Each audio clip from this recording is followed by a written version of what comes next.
homophones. A word that is pronounced like another word but has a different spelling and meaning is called a homophone.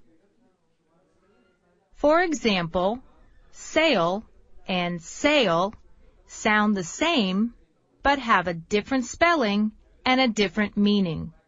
Here, sail means a boat or ship traveling on water, and sale means a store selling its goods at a lower price than usual.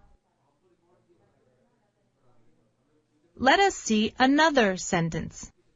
I knew that Lisa would wear her new dress.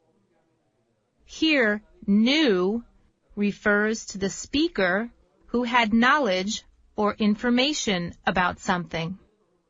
New refers to a thing that has recently been made and is not old. The words new and new sound the same, but their spelling and meaning is different. They are said to be homophones.